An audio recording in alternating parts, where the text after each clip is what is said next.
It would help if I put us back in the actual video. What is going on, everybody? I go by Philly Mike, and this is Battle Birds Podcast pregame. You got two of the three members of the Battle Bird Podcast. One is actually finding a parking spot for the live game. He headed down to Washington, a Philly native and Philly fresh. So he'll be at the game. So he's going to come in, stay pretty much the duration, but show us how it is down there in enemy's territory. But me and Gate will be talking to you from the safety of our house. How's it going, Gate? Everything's good, man. Hey, this is a big weekend. This might be the playoff clinching weekend for us here. So, hey, there's a lot to watch today. It's not, we got to take care of our own business, but this could be a really good celebration, man. We might be playing the backup bowl next week. Yes, you might. As we all talked about for a while, and Dallas fans got this misconstrued, right?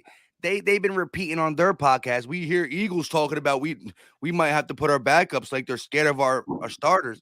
There's no such thing as being scared in the NFL. The fact of the matter is, we're just trying to project what you guys are gonna do, not act like we really need or want your backups. Because now it's a funny situation, as Gate just said. We might be playing our backups if Green Bay takes care of blah blah blah, the Saints do blah blah blah, and we take care of our business first and foremost.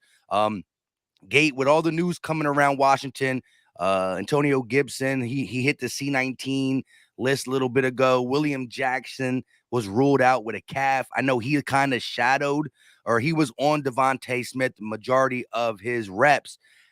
Do you feel like, besides the quarterback switch, which is, Gilbert, whatever his name is, to Heineke, do you feel like this Washington team is going to come in a lot better, more prepared, or do you still think they're as beat up as they were minus the quarterback?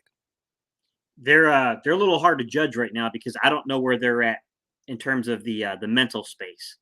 Anytime you got guys throwing hands on the sideline, it's kind of hard to predict how your fight's going to be. Either you're going to come out really ticked off and wanting to prove that, you still want your coach there. You know what I mean? Like, you're still building something as an organization, although it ain't going to be until the following year, or you're in a tailspin. So I don't really know how to judge it, Mike. I don't know if they're in a tailspin or not, but I can tell you this. If I was a Washington fan, I wouldn't be comfortable with a team that's looking to clinch a playoff spot, coming in that's got a dominant run game, and our dudes were just fighting on the sideline.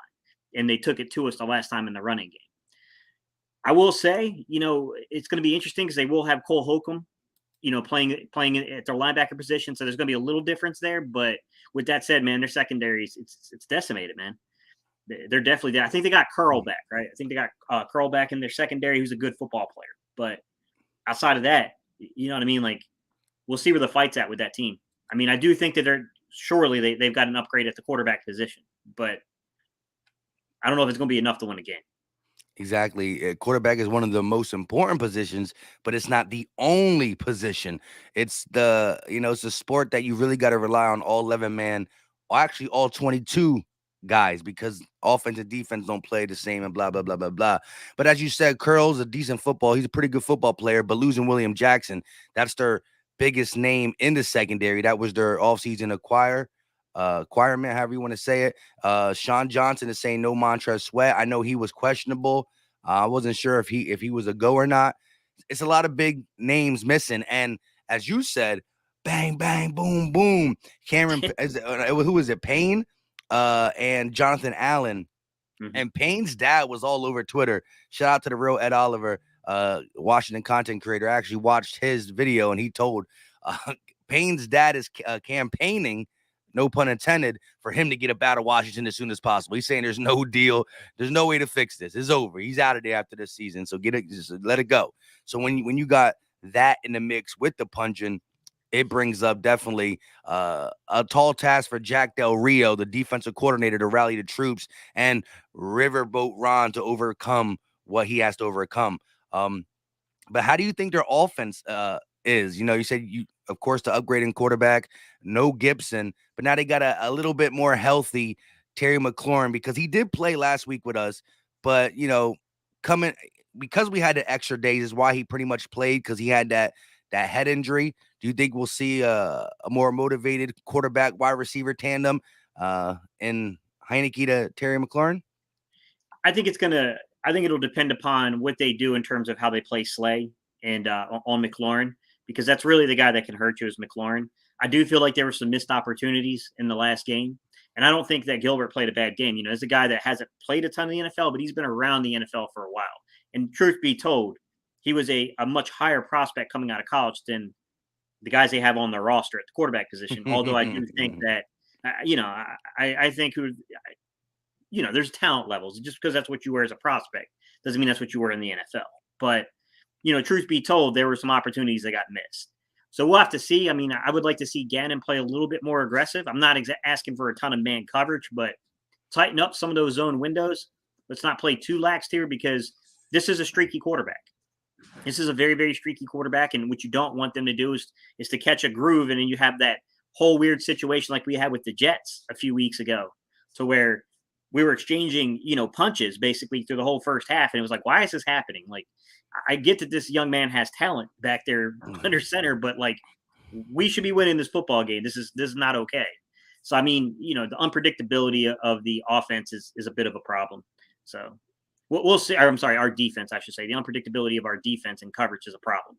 So we'll see what happens. But I do think that, you put Darius Slay on Terry McLaurin in this game, in my opinion. Yeah. What is your take on the way Darius Slay's been used throughout the season? Now, he did make the Pro Bowl. Shout out to Slay. And his Pro Football Focus or his next gen stats, something that you always dig into, and you probably know majority of it, is next level when you look at just how many times he or how great quarterback's passer rating is when he's getting targeted in single coverage, right? We're not talking about when he's asked to do some type of zone thing, but when he's man-to-man, mano-y-mano, single coverage, he locks up. However, I only remember him shadowing a handful of games, right? Would you agree that he only shadowed a couple games, some at the start and some as a adjustment to what the offense was doing to us? Hey, let's go get Slay over there. But what is your take on Jonathan Gannon? Not just, this is my shadow guy. We're going to disguise a defense, unless sometimes you're playing a team that don't have a dominant receiver. But did you like how much he shadowed throughout the year, or do you think it could have been a lot more? I think that it's dependent upon the scheme, dependent upon your opponent. Early on in the season, Jonathan Gannon played a lot of zone. I mean, truth be told, in terms of corner play and how much we played man, we were at the bottom of the league. Yeah. We just did not play a ton of man coverage. I will say that of recently, there is a little bit more of a trend towards man coverage. We do see a little bit more man coverage being played. But when you're not playing a ton of man coverage, I think it limits the amount of times that you can really man up and shadow a guy like that. You know what I mean? So, I think Gannon just kind of has his philosophy of how he wants to play things. But I think when you don't have a number two, I'd like Steven Nelson's respectable, but he's not that solid level of number two to where you can just say, like, look, our guys got to go out there and win their battles no matter who's lined up across from them. I think that's Gannon's mentality, but I don't necessarily think the personnel is quite there to do that yet. And I think he did make the adjustment. A lot of us might argue that adjustment came a little late, but the adjustment was made. And when you look at man coverage percentages and you kind of look at how many snaps the guys have played, I'll filter real quick and we can just kind of take a look in terms of the man percentages. In terms of percentages across the league, let me filter out guys because it's showing guys with like one snap. Like that's not what we're looking for here. But as I look across the league, Jonathan Jones, New England's got the most. He's got the highest percentage in terms of man coverage at 58.8%. So trending towards 60%. Then you got Miami. All three of Miami's cornerbacks are 2, 3, and 4. So Justin Coleman, Needham, and Xavier Howard are 2, 3, and 4. Then you got New England's J.C. Jackson. So you see the teams that are clearly, you see the influence there in man coverage with not Parcells, but Belichick in that tree. Yeah, you come from the Parcells coaching tree, but yeah, I'm going back a little too far. I'm still searching for Philly guys. We're not even in the top 50 in terms of man coverage percentages. Still scrolling down, guys. Give me 1 second because it looks like we might not even be the top 100.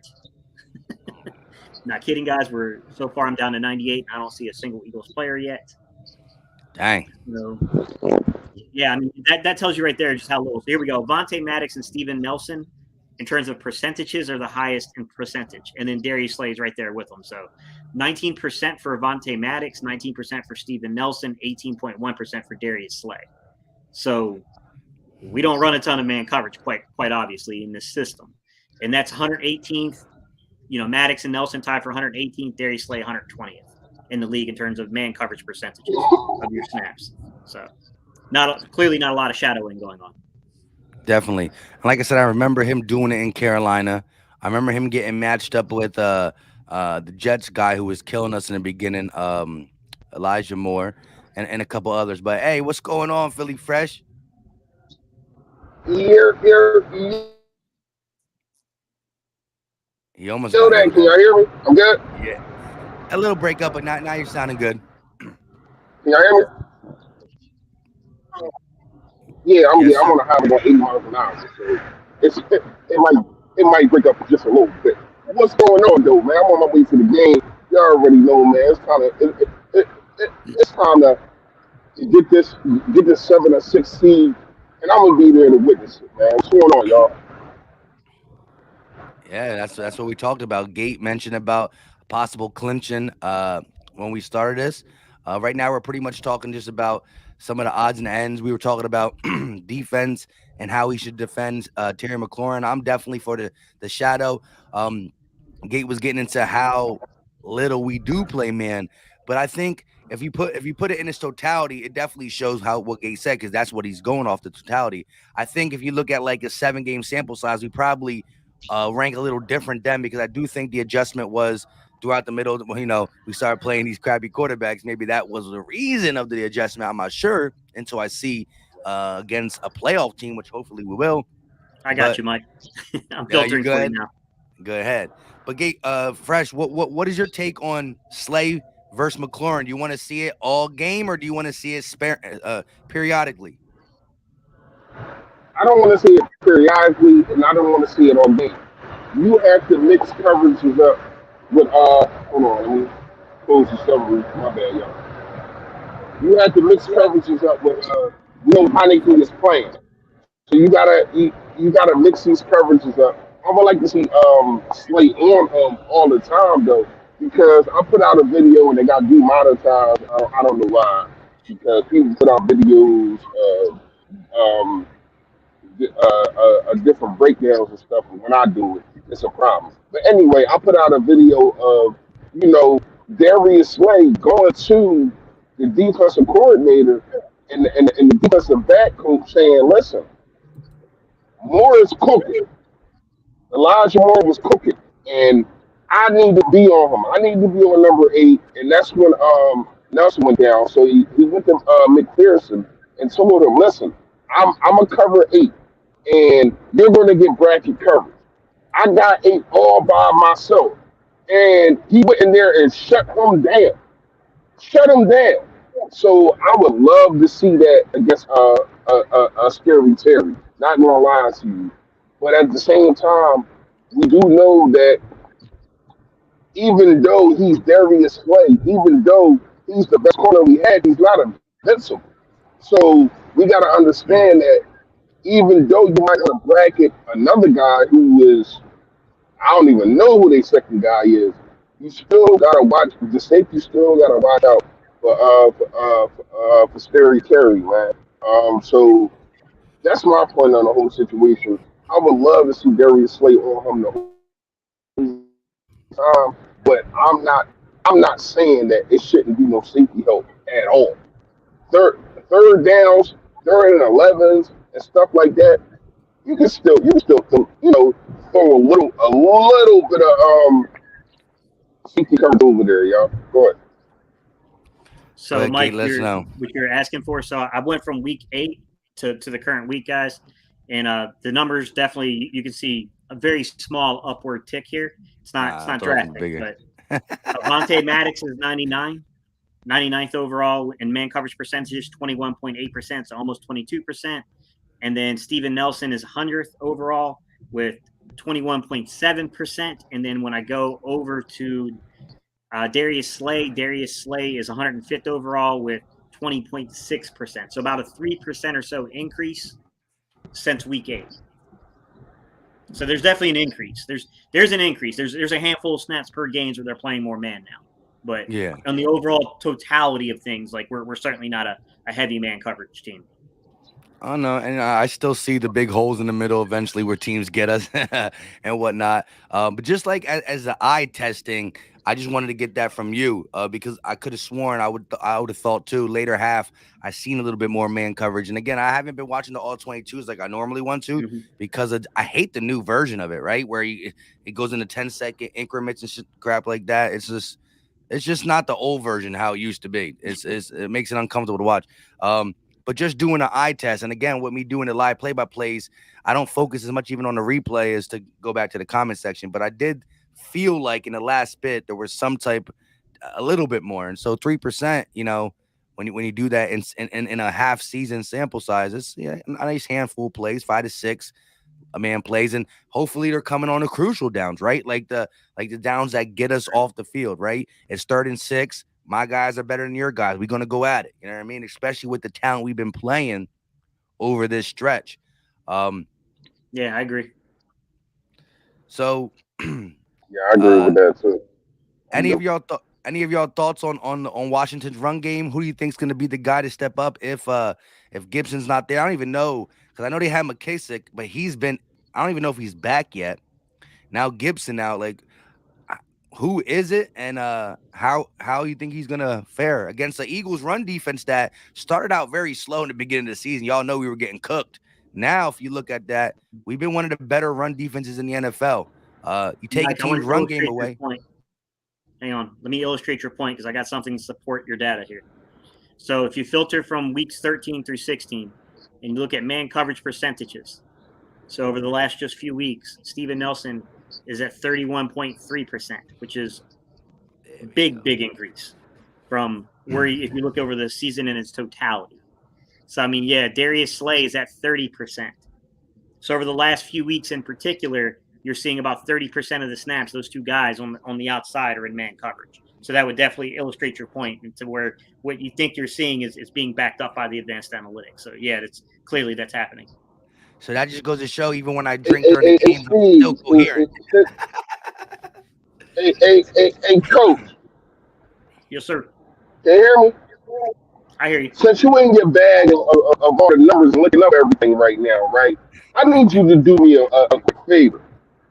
I need you to look up Gennard Avery snaps and his production from last game. I thought it was off the charts, and I've been screaming at the top of the hills for Gennard Avery to be that Joker type of linebacker. And I thought they used him like that against the Giants last week. He was everywhere on the field, and it was amazing to see because once again, this is something that I've been screaming about, and they finally did it, and it looked like it paid off. Yeah, I can take a look for you real quick. At snap count's pretty easy to see. So let me. I'm going to go to a detailed position report for it. So, in terms of the D line, he played down on the D line 14 times. He played out at. They got him listed out at slot corner, so basically guarding the flats is the Sam 3 times.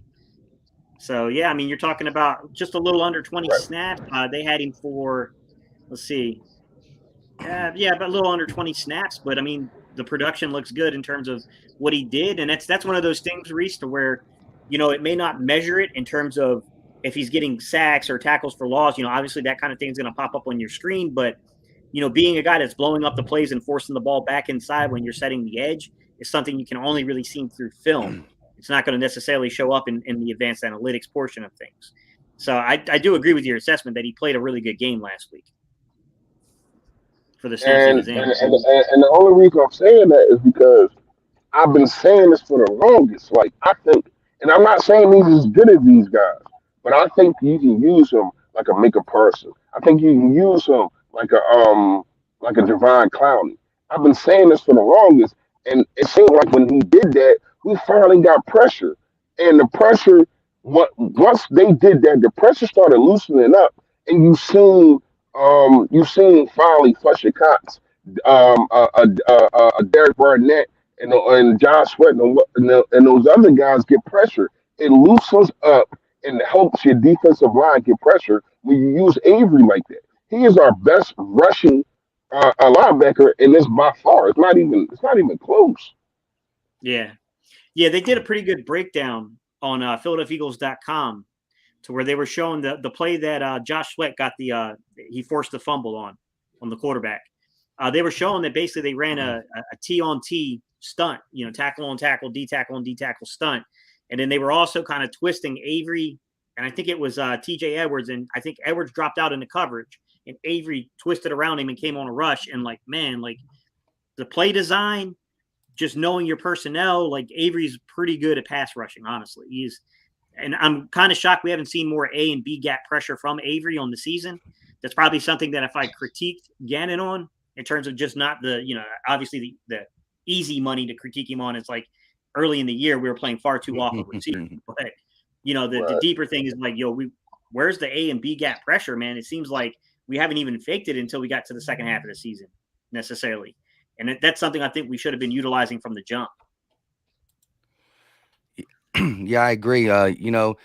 We brought him over here from Cleveland to do a lot of them things, right? Is he a linebacker? Is he a defensive end? He actually played both. He actually's done both. So that's why he is probably our most versatile guy when it comes to, rushing the passer, dropping back in coverage, doing all the things. I'm not saying he's our best coverage guy or best this guy, but when you look at the grand scheme of things, he definitely fits a role of a more versatile player where you can play him in a different and a bunch of packages. And let's be honest, earlier or even last year, I forgot when it was because kind of blending in the bad of last year and the beginning bad of this year. He looked like he was on a slip and slide for a while, but he has changed the way he's played. He looks pretty darn solid in there. If I agree with you on that note. Okay. Yeah, I mean, we'll have to see what they do with the linebacking core because I think they're in an interesting perspective right now with that linebacking core, which is, Davion Taylor's on the field. He's a difference maker. TJ Edwards is good. Probably could upgrade over him, but that kid in run support, it's hard to get much better than what he is. I do think he's pretty good in zone coverage. He's limited in man. That's he's a 60% player, I'd say. You're going to pull him out on a lot of man coverage snaps because you can't necessarily trust him on a tight end or something like that. But in zone, I think he showed you that former experience playing safety that he had. He gets the right depth, man, and he'll really read quarterbacks. I actually really like what TJ Edwards has been in terms of zone coverage. The real question is, if you get a Gennard Avery, do you trust him enough to bring him back? Do you sign him back to be your Sam? That's really the question is you're looking at the Sam linebacker. You got your Davion Taylor who can kind of serve as your, poor man's, Darius Leonard. You got that Anthony Barr Jamie Collins type of Sam linebacker.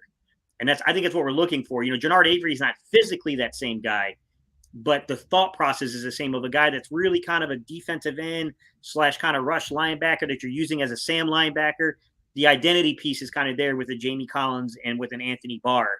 He's just not, he's not a 6'4", 34-inch, 35-inch, arm length kind of, disrupt passing lanes kind of guy. But I definitely think he's gotten way better at setting the edge in the run game. You remember, he used to be a bit of a liability at doing that, especially early in the season, man. He got burned a couple times in the first couple of weeks not setting the edge correctly. But we see that he's definitely turned it around. Yeah, I agree there. Let me ask you guys, throughout the season, what do you think? I mean, I think both showed maturity, both offense and defense.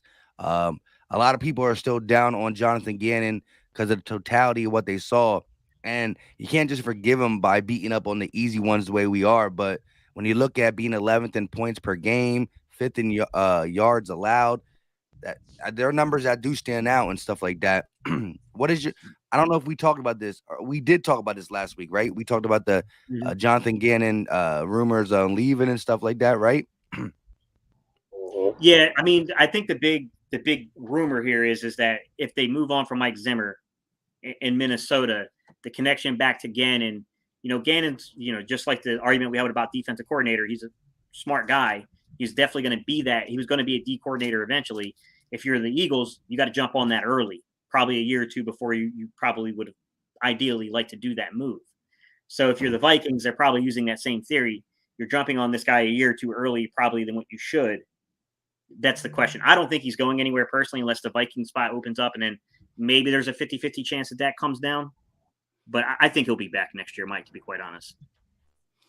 Yeah, well, like I said, no matter what we think about what he's doing against the weaker talent, if we go out and succeed today, we will get a shot at one of these playoff teams, whether it's the Cardinals that flip to the 4 seed, whether it's the Rams that stay in the 4 seed, whether it's the Cowboys, whether it's the Buccaneers. The Eagles will have a matchup against a playoff team that is double-digit wins, clearly over 500, and pretty much the Bucs and the Cowboys handled us early in the season. We didn't play the Rams or the Cardinals.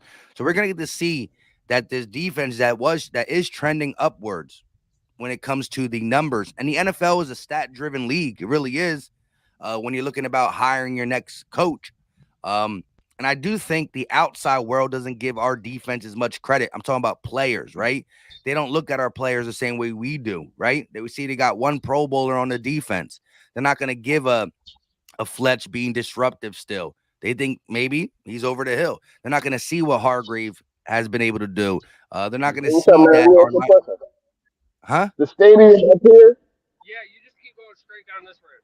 All right, so is it best for me to park in the stadium or is somewhere I can park? They want like $70 a ticket. $70? Put my ass. All right, so what's the best place I can park? Honestly, this is my first game. I'd go down there. What the metro? I'm from Philly, man. You see the headband, man. I'm from Philly. You hear me? On your left lane, there's a parking lot right here. It shouldn't cost you. Right here? Yeah, right here. All right, good looking, man. All right, thank y'all. Even though y'all the ops, thank y'all. My bad, y'all. $70. Yeah, I ain't paying no fucking thing, y'all. He's like, he got an Eagles hat on. We ain't telling him where to park. Hey,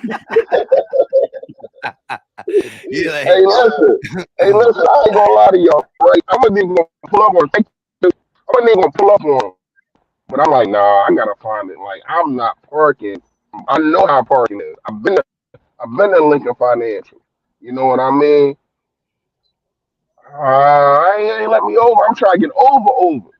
My bad, y'all. Keep going. I don't want to mess around, man. But yeah, again, it's a stat-driven league, and I think a lot of people look at our defensive talent and they say, who are the linebackers? Even though, as we just talked, in the second half of the season, we see this the uptick in Gennard Avery's production and guys like TJ Edwards. We were kind of happy with what Davion Taylor was providing before he got dinged up, right? So I think the outside world, right, the other organizations and analysts look at our defense a little different, whether it's right or wrong. And so I do think Gannon is getting some of that love for the stat-driven NFL and the fact that he's turned it around regardless of the competition, because it's still NFL competition. And maybe one of these teams that we're putting a whooping on might want him. You know what I mean? Who knows who the Broncos coach is? Who knows is yo, fellow Eagle fan. Hey, listen, y'all going to the game? This is the best place to park right here. The first, so what stadium at? Right down there? He loves it. All right, man. Fly, Eagles fly, bro. Go ahead, y'all. My bad. I'm a meet me, man. I'm a meet me. My bad. You're good. Reese said he ain't paying that $70. No, sir. I'm paying $70 for kiss my ass. I'm not paying no $70, man. You tripping. So we did get the word that Derek Barnett, a guy who hit the C19 list a little late, looks to be back and ready to go. So let's talk about some of the guys who we thought might not play and guys who are still up in the air on playing. Coach, what is your take on Derek Barnett and his impact in this game? And if he didn't play, do we even have the Ryan Kerrigans? Is it Milton Williams? Is it Teron Jackson? And then let's flip it over to the offense. And what type of role do you see from Jordan Howard? That he was limited both Thursday and Friday, but then Sirianni said on Friday after practice that we still got 2 days, but he's questionable. What is your take on his role? both offensive, defensive side of them too. So I'll start like Derek Barnett. So with Derek Barnett, man, here's the main problem I have with Derek Barnett. It's not a talent issue. The young man's got talent, but the production isn't matching the talent, and that's a bit of an issue, right? I mean, you have to do these hurdles to justify the standing, to justify the contract, and that's never a good place to be in with a player. To where I got to come in and say, look, I get that sacks are an easy number to go to, and you can just be like, oh, look, as long as the dude's getting sacks is double digits, there's no question the guy's getting pressured. But with Derek Barnett, we always have to make the argument of like, okay, well, he does finish high in pressure rates and quarterback hurries, things like that. So he knocks guys off their spot, but he's just not finishing the play. And that's really tough when we talk about like the importance to the game, right? Because knocking a quarterback off a spot is incredibly important, but it's not easy for us to come on here and say like, oh, he's playing well, because the bigger stats that everybody sees without them paying for these crazy memberships to see these things, people don't get access to them to see that. And I think that's the problem with a player like Derek Barnett in terms of you're trying to project him. In terms of the game, if he's fully healthy and there's no kind of lingering issues coming back from the illness, then yeah, he makes you better, assuming he doesn't do anything stupid. And I picked him last week, remember, and I said, I feel like Derek Barnett's either going to do something really good or really bad, and I don't know which one it's going to be. And so you never really know with Derek Barnett. You don't know what you're getting with him. But I will say is getting, Teron Jackson back, it's a depth, right? It's keeping the depth for the pass rush. I still think, Mike, that, one of the areas we need to upgrade in 2022 is that pass rusher. We need more of an outside pass rush. Was it Agba from Miami is a free agent. If Miami doesn't get something worked out with him and he hits free agency, I was looking at his projected cap numbers. Projections are not reality. They're using contract examples, age, things like that to determine where they think he's going to be. If that young man's only going to be $8 or $9 million, we paid Derek Barnett 10 before we restructured him. Then we restructured the contract. Mm-hmm. I'd take a chance on Agba at $8 or $9 million over, what we have. Hassan Riddick, Hassan Riddick's going to be like 14, 15 million, probably average annual value over the salary per season. But I just, I just think there's way more impact that you can get from Derek Barnett. But for this game, Washington's not the greatest offensive line. He should be able to do something. He should be a little bit of a force to deal with there. But we'll see. I'm like I said, man, play by play, game by game, who knows? Yeah, and real quick before you get to the Jordan Howard impact and what you think his role will be, I still think Boston Scott and Kenneth Gainwell are going to be huge. I don't know where Kerryon Johnson will fit in. I know that he might be active too. I thought I heard ticks about that. But I got to say this about Barnett. In the offseason, someone betted me $100. Well, I got $200 bets. One was 6 or plus sacks for him. And I felt confident in Barnett, and so I did it. I know I'm losing that $100, right? But the other bet I have is Milton Williams versus Derek Barnett. And unfortunately, it's 2-2. And we only got 2 games left. So when I heard Barnett was playing today, I was happy in the sense of just get a sack, get a half a sack. That means Milton Williams can't, because I gotta match. I'm not trying to be down 200. I can match and break even with the 100 because he's not getting 6 sacks, of course. But what is your take on Jordan Howard and the running back? Hold on. Can I speak on with Derek Barnett real fast? Yeah, go ahead. I thought you were muted still. No. I'm back. I'm just getting my stuff together. All right, so I actually made a video about Derek Barnett, and Mike, I was thinking like how you was thinking last night. Well, in the afternoon. You just think, and then you just like, you know what? Let me see what the public. Let me see what Eagle Nation think about this. So I made a video about Derek Barnett. Derek Barnett, these last 4 games have been so important for him. And I'm gonna say this: he has been getting more pressure than everybody else in the last 2 games.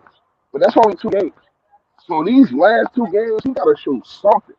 Even if it's not getting paid by the Philadelphia Eagles, Jeffrey Lurie and Howie Roseman, he still has to make a break to try to put the league on notice. Like, yeah, I'm a first round pick. I might not have got the numbers of a first round pick, but I can still produce. And today is a day that he needs to produce. He needs to get off, and he needs to be dominant, not just for him as a Philadelphia Eagle, but for him as a NFL player. Period. Yeah, Because who's going to pay him with 2 sacks? Like when your agent goes into these negotiations and all that, and they looking at these numbers and they're like, dude, you had 2 sacks or 6 tackles for loss. Like, what I'm gonna do with that? What you want a veteran minimum? So I ain't gonna lie, man, and it's gonna look like if he doesn't produce, especially these last 2 games, and try to put some stats up, it's gonna look like he might come back to the Philadelphia Eagles and be. Hopefully, we draft a dominant corner. And I'm watching these bowl games, and I'm looking at a couple, but that's a discussion for another day. So hopefully, he can do something for himself because right now it ain't looking good, y'all. Go ahead. yeah, I agree. I don't think he's coming back. Just simply, uh, the production, the contract, and what he's gonna want more, want to ask for. But as Gates said, I think him not coming back, Brandon Graham coming off of ACL, Josh Sweat not really, you know what I mean, living up. The contract was good. He showed sparks. Ryan Kerrigan being definitely out. You got to look at defensive end. The Eagles have been one of the best D lines in the game. You can't let that can't leave the city. I can't leave the city. Yeah, I mean, truth be told, Mike, when we look at win rate, so win percentage, so how often you're beating your man, basically on non-penalty plays. The best pass rusher on the Eagles is Javon Hargrave at 21.2%, which is top 10 in the There you league. go. And that's corners, safeties, defensive tackles, defensive ends. It's everybody. That's what we would expect to see, a top 25 finish from a guy that we spent, premium, top half of the draft on, of the first round on it. And it just hasn't happened. And it's disappointing, to say the least. Facts. Yeah. I'm So not even going to mention who's number 2 overall in the league because this is the chat's going to go crazy. I'm not even going to bring that up. it starts with an M, ends with a P. It does.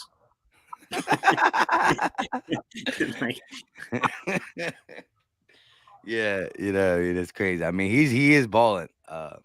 No doubt about it. Rough. But we do got the line that I think can minimize that if and when we have to cross that bridge. You know what I mean? Yeah. I mean, for reference, guys, Josh Sweat has a 14.3% win percentage, which is 66th overall amongst everyone on defense. Then Agba, who's coming up on a free agent, is right there with him at 14.3%. So you could get decent production. You get what I'm saying? You could get 2 guys that can at least pass. Where's Derek Barnett and win rate? I'm looking right now. Derek Barnett is 81st at 13%, 13.1%. God. So, And this is the man that broke Reggie White's sack record at Tennessee. Yeah. It's disappointing because, it's one of those situations where I think he's more talented than that, but he's not. I have nothing to prove it other than just to say an eye test. Here's the thing. Like when you went to the scholarship tape in Tennessee, he got over by just going around a whole bunch of tackles. But you can't do that. You have to have more in your arsenal, and he has not developed and had more in his arsenal in the NFL. This is why he's stumbled. Like when you look at, first of all, I hate his spin move. His spin move is so horrible. And then now this year he's getting stuck in his spin move and start backpedaling to try to get to the quarterback. That's not working. That's not working. So Dan Barnett, not gonna lie to you, man. Like we talk about first round bust, and I had this discussion. Shout out to Charles. I had this discussion with him. I gotta say he's a bust because you can't have one good year and then the rest of the years it's a lot of injuries and non-production and say he's not a bust. So um 2017 took him 14, right? Yeah. 2017 draft for the Philadelphia Eagles, number 14 is a freaking bust. Not gonna lie.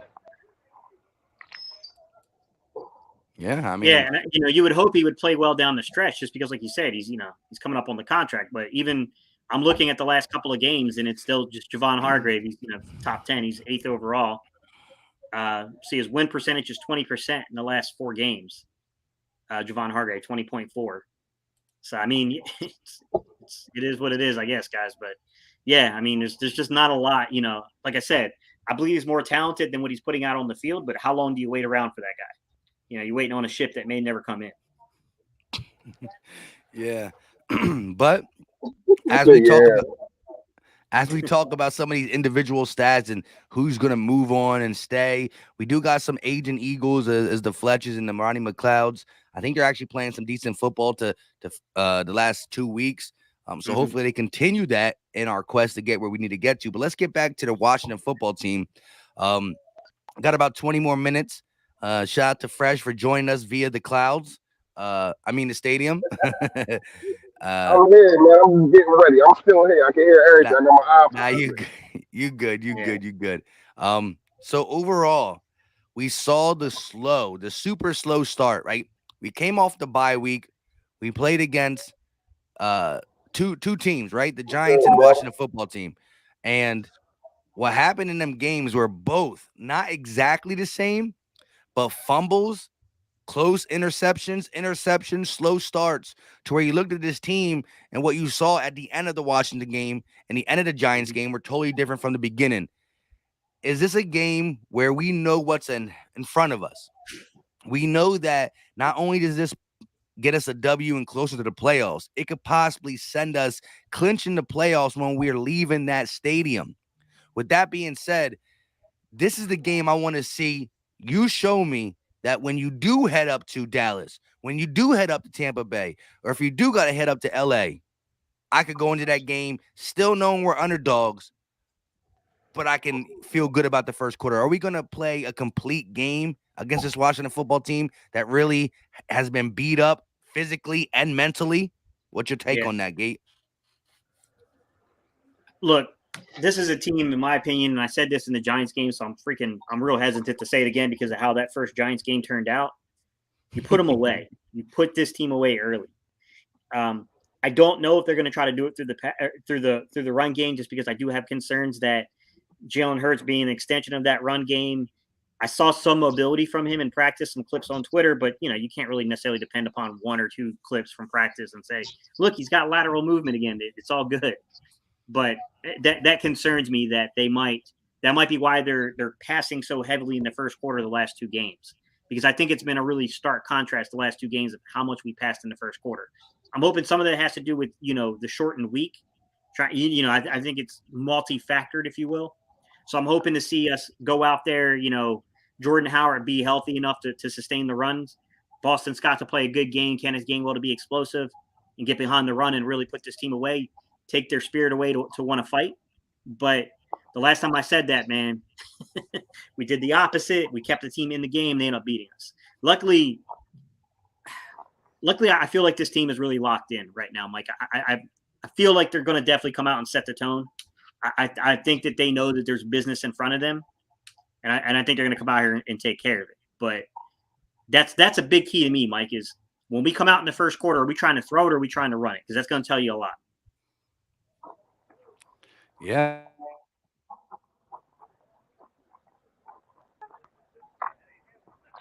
Mike froze, I think, guys. Am I back? There you go. Fresh? My man's he's like, I thought Fresh was in heaven for a little bit. All I could see was the sky. Yeah, right? Hey, Fresh. I hope I make it there when it's time. But I definitely agree. When you look at the situation, I would definitely let him run this ball. You know what I mean? We gotta. And I was disappointed in the first half. Like, I ain't gonna lie to you. I was disappointed in the first half. And coming into a situation where the Philadelphia Eagles have finally found an identity. And you tore away from that identity in the first drive last week. You threw the ball 3 times, and Dallas Goddard, like, come on, dude, like seriously, like you make the most contested catches in the world, but then you turn around and can't make routine screen catches. It's like that's not enough for me. Um, I would like to see more. Not gonna lie to you, but the whole situation and the matter of the fact is, you have to come and down. I'm about to try to get in this Uber, whatever this is. But the whole situation, the matter of the fact is, you have to be able to dominate from the rip and let these people know this is what it is.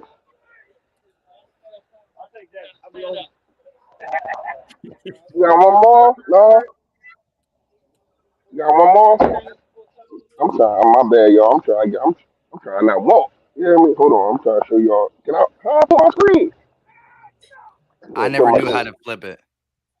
All right. So I'm trying to get in this. How much is it? Oh yeah. I need to get in here. I need to be there. Yeah, because All right. Fresh, somebody was saying that tell Fresh to hurry up because it takes a long time to get in that stadium. Yeah, I'm trying to get in here now. My man, he's sitting here. He's comfortable. He got the coffee and all that. I see you player. Go ahead, y'all. Go ahead, y'all. So, Come what on, were man. Money your thoughts, walk. You Mike, on the run pass ratio, the way we began games the last already couple of know. games, and why you think it's happening? They said Oh, again, Gate.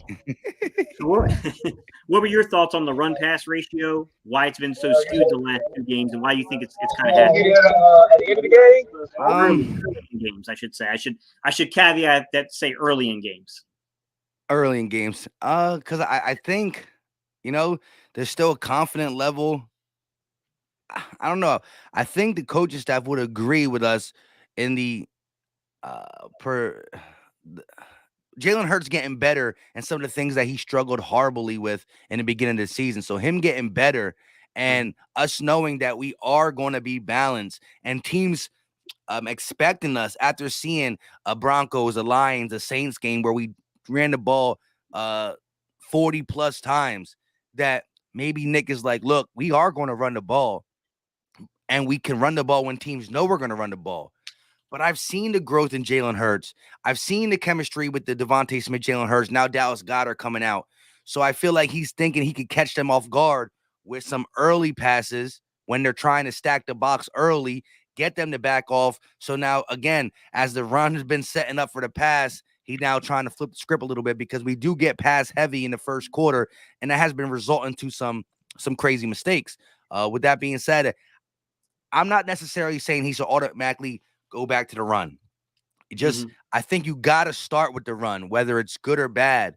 Um, he showed he could stick with it, but it is demoralizing to start a game and you run the ball 3 times and you don't go nowhere, right? That can Yeah. change the coach's mind. Where I think if he passes it and it doesn't go anywhere, then he feels like he can fall back on a run. And I think that also changes how the defense comes out because if you're a defensive coordinator, Gate, and you're going back and watching the tape and you're seeing how bad we beat up on the Lions and the Broncos and the Saints and even Washington last time we were over 200 yards rushing, right? So you're Yeah. looking at it and you're like, all right, I don't care if they come out and throw a Hail Mary first. I might have no safety back there to start the game off. but I Mike, might can come I out and show them ask you a that we're going to stop.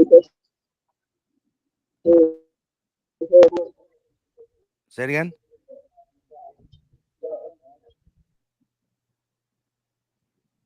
I think the car's messing up with your Wi-Fi or your internet.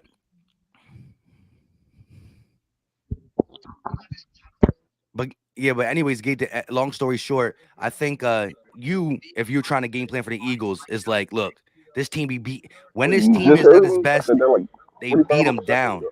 So I would start the game with some, you know, huge boxes. Pause. A lot of people in the box.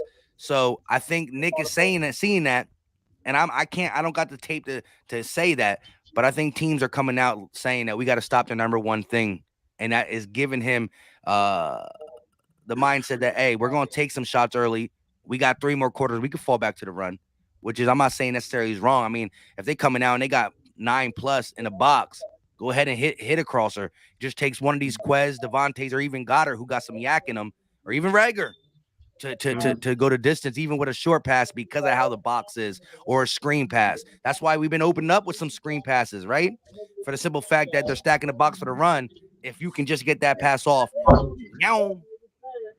yeah, I thought the Giants did a really good job the first half, actually game planning for our offense, because they were rocking that safety down into the box, and then they would kind of, they told their linemen, get your hands up and get ready for those screens. The screens are coming. Get your hands up.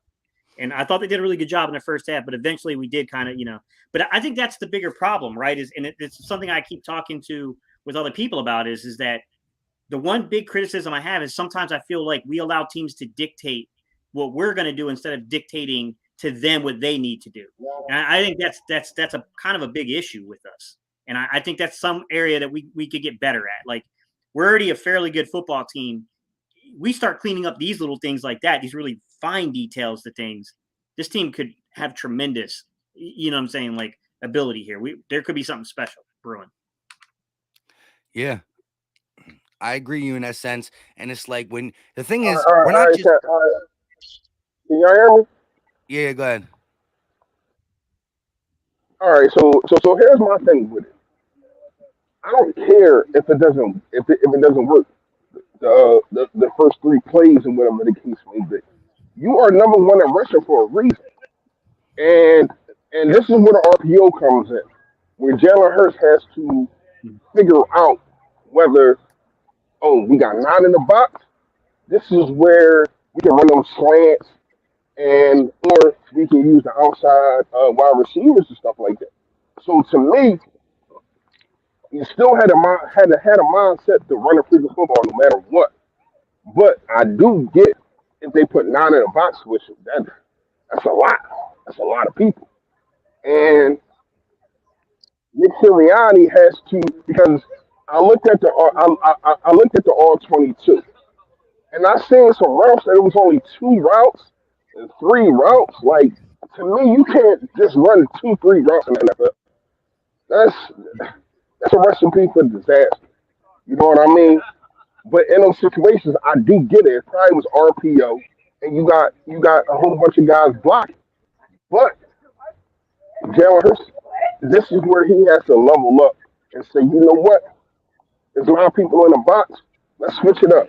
Kill, or whatever it is, and you go to the next play, or you catch them lacking, you catch them coming downhill, and you get Dallas Goddard going, even though he might be blocking, but then you can tell him to block and fade up, and get behind them linebackers, and it should be big plays. Go ahead, Joe. I No, agree. there's a lot you're saying that it's true. I mean, to me, I look at it this way. I don't really, it doesn't bother me the pass or the run until things get out of control, until you start going way too heavy one way or the other. I get that sometimes, like, defenses are going to do certain things. You have to tackle them a certain way, but it's like, come on, man. Like, there just seem to be like where we start going way crazy into one side or the other side. The And extreme. I think we got to get, like, it's not even necessarily, it's not scheme. It's the management of the game, right? It's this element that has to do with it. And I do think sometimes that gets away from our guys a little bit. But this is a game I expect them to put away early, Mike. This, like no chance. Let's not even think it. Let them even think for a moment they're going to be in this football game. Put them away early. And let's start allowing our fans to get ready for the Minnesota game and have a letdown there, so we're in the playoffs. Sorry, Minnesota Viking fans, but not really that sorry, man. Yeah, sorry, not Speaking of sorry. fans, I ain't gonna lie. The ratio to Eagles fans and Washington fans that I'm looking at, man, I ain't gonna lie. It look like it's like 7-3. Like, we taking over the stadium. You hear me? I love it. I love it. I love it. Let's get out. Let's finish this out with home games.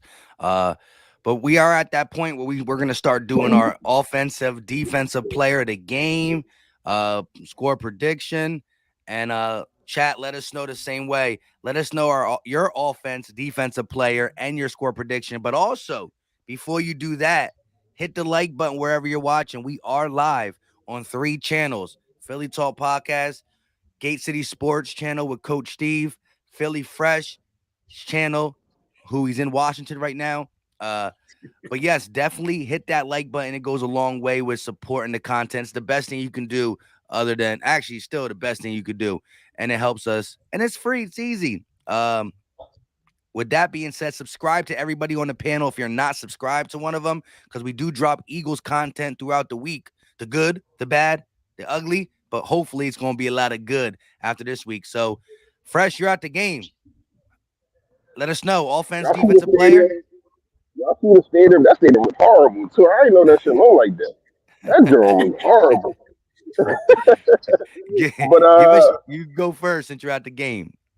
yeah, because I'm gonna go defense first, and my defensive player of the game will be none other than the person we was talking about earlier, Gennard Avery. Gennard Avery was the guy that got pressure for Ryan McLeod to get that interception last week. I think he does it again. He gets to Tyler Heineke, either a fumble or he forces the interception. Offensive player, Devontae Smith got to eat. Devontae Smith, I think, and this could be a bold take, I think he eclipses Deshaun Jackson's record. He needs 90 more yards, and I think he gets 110. Devontae Smith is 110, and that was a free giveaway too. Score prediction. There you go. The Philadelphia Eagles will win and beat the Washington football team 17-41. Yeah. Wait, and your offensive player was Devontae Smith. Devontae Smith. All right. Is he breaking a record? You said? Yeah, y'all hear me? I said he's gonna break the record. I said he need like 93 yards. I said he's a $110. All right, that's what's up. Yeah, I heard a defensive guy, and then I kind of missed the offensive guy. I got your score prediction though, but look, wasn't listening to me, but it's cool. I'm used to that. Says the guy that be repeating sometimes the things I say. Anyways, I was reading this comment right here, Philly Fresh from B More Philly said, "Where the heck is your mask, Philly Fresh?" I'm about to go buy one for somebody. I'm mad as crap. I left it in the car talking to y'all. I'm gonna bring one of y'all. Anybody got mad as All right, Gate, you want to go? Sure, I'll go next. All right, defensive player of the game. I'm gonna say it's gonna be Darius Slay. He's the guy that we're gonna really need. I mean, that's like I said, I'd have him with McLaurin. Darius Slay's had a really good season. I'd like to see him get another one, man. Get another INT this game. Offensively, I'm gonna go a little off script. I think it's gonna be Boston Scott because Jordan Howard's got he's got a little bit of a shoulder stinger, even though he's gonna play. So I think Boston Scott's gonna kind of have that reserve role to where he's gonna get some opportunities and some touches. I'm gonna go Boston Scott because my guy took Devontae Smith, so I'm going Boston Scott. That was mine. I was gonna steal Boston. Nah, that's good though. That's good. What's your score prediction? Give us a blow. Give us a blowout. I'm going double digits. I'm gonna say 28-17. 28-17. All right. So with Devontae Smith and Boston Scott off the board, Miles Sanders off the board because he just took himself off the board. Shout out to him. Hopefully he gets better. I'm gonna go. I'll start with defense. And this was Gate City's guy last week. I think I gotta go with him because I want to speed up Heineke. And we just talked about Hargrave being our best guy when it comes to winning. Fletch has been a guy who's been rocking with the Eagles forever, and he looked like he's taking that leadership role and taking these last games personal to get to the playoffs. However, for the Eagles to do what they need to do on defense and my pockets, Derek Barnett, he's gonna have a sack and a half. A sack and a half in this game. It's gonna come clutch. And on the offensive side, I'm gonna go. Dang, no Boston Scott, no Devontae Smith. I'm not trying to pick Jalen Hurts because we try to stay away from the quarterback. He's gonna do what he do. I'm gonna go with Kenneth Gainwell. in the fact that I think Boston's going to get the majority of the work on the ground. Howard will come in and do something, but I got a feeling Kenneth Gainwell catches a little slant pass, a little pass to the flats, makes a guy miss, and he gets a score. So Kenneth Gainwell, I think he finds the end zone on something that's little, but he does some Kenny G type things. And so I'm going to go Barnett and Kenneth Gainwell. And my score prediction is we are hitting 30. So it's going to be 30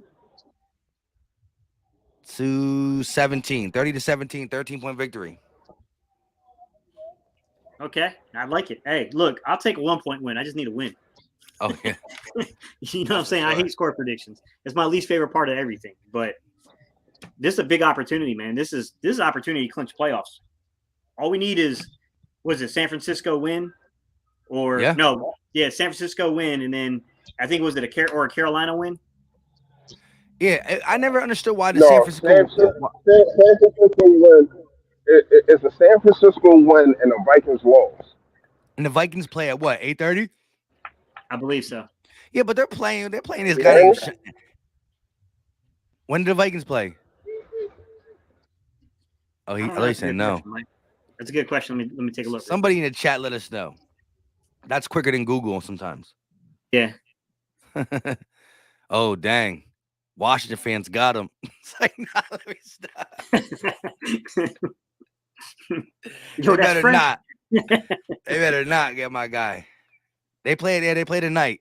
So with that being said, but look, let's be honest, right? Sean Mannon, even if they start according to Phil Simms, the 37th best quarterback in the NFL coming into the season, Kellen Munn, they ain't beating A. Rodgers. The one thing is they already beat the Vikings already beat him once. They're losing Cousins. Aaron Rodgers wants that number one spot.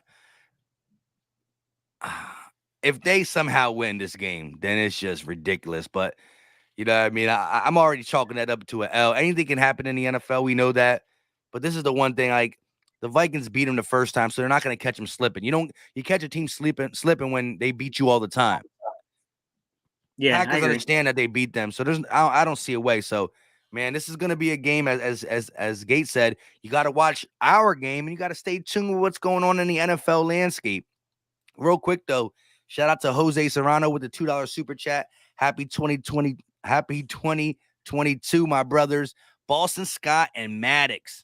So he went on the offensive side. He went different than everybody on the defensive side, and he got a monster game, 35-13. That means second quarter, third quarter, we sitting back, relax, loving it, testing things out for the playoffs. We talking about playoffs? Appreciate you, Jose Serrano. I was gonna see if Fresh came back on to say his goodbyes. I'm about to text him. Hey, the watch, from what I can see, Mike, the streams to watch today, or we got our 1:00 game, but the 4:00 game, Carolina's playing in the 4:00 game, so that's a pretty big one to watch there. Who they play? And then 8:00, you got the Minnesota and Green Bay game. You're talking about Carolina. Who does Carolina play? Yeah, they play New Orleans, so they can knock New Orleans out. Yeah, that's a crap game shoot now too, because Miami beat the crap out of New Orleans on Monday night the other night. So that's crazy. Yeah. But with that being said, we about to get up out of here. I will be live for the game. So if you want to chop it up while the game is going and you don't already know, because you turn YouTube off once the game starts, I do the live play-by-plays. I said a double do. So I do the live play-by-play. So come through, chat it up a little bit, say what's up, dip up out of there. But also, if you aren't subscribed to Gate City Sports Channel or Philly Fresh, who just magically disappeared, he's at the game though. Let him have his fun. Go ahead, type it in a search bar. Subscribe to them. It's easy, and we all do content throughout the week. Also, hit the like button wherever you're watching. It's free. Philly fans, you know what I mean? Show us love. It's easy. Last but not least, Gate, let them know what you got going on. Man, I'm hoping we'll be celebrating playoff berth here. But outside of that, guys, Monday through Thursday, I'll be live streaming 9:05 a.m. We'll be doing some film breakdown later in the week. And we got the draft profile stuff coming up this upcoming weekend. So hope to see a lot of y'all there. Gotta love it. Gotta love it. And he got to get the draft profile stuff done earlier than most because he goes deeper than most. You know what I mean? With that being said, same here. Hopefully, I'm talking about playoffs. We're going to have a lot of stuff going on. Trying to make some things happen. It's cough, cough, Darius Slay. But I know he's very, very, very busy. He better be busy. You got to get a dub for us today. With that being said, we will see you guys sometime after. Either it's on our own together. Let's get this dub. Eagle Nation, we appreciate you 100%. And we are